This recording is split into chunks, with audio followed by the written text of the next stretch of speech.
अस्सलाम वालेकुम रहमतुल्लाहि व बरकातहू। अजीज तलबा, आज हम जमात दहम मजमून रियाजी हिस्सा दुवम का दूसरा सबक फीसा गौरस का मसला, इस सबक की मशकी सेट 2.1 का दूसरा सवाल हल करेंगे।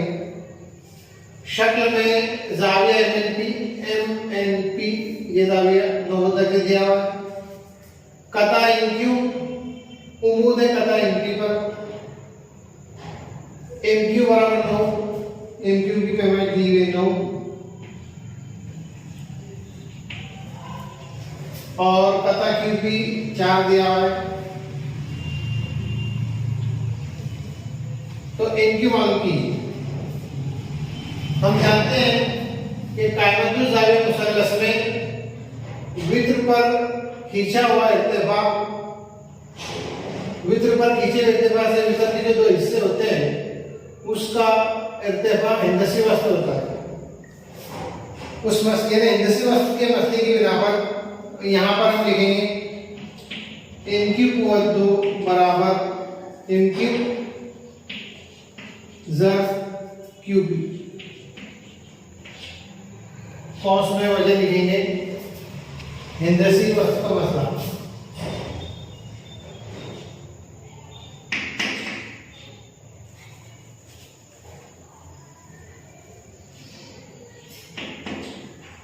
हिंदसी वस्तु का मसला कीमत रखिए बराबर एमक्यू दिया हुआ 9, ज़र्फ क्यू भी दिया हुआ 4, 9 ज़र्फ 4 9 चौक 36, इनक्यू को 2 आ गया 36। जज़र मुरब्बा करने पर इनक्यू को 2 का जज़र करेंगे तो आया इनक्यू और 36 का जज़र करेंगे तो आया 6। यहाँ पर लिखेंगे जज़रुल मुरब्बा करने पर यही मालूम करना था।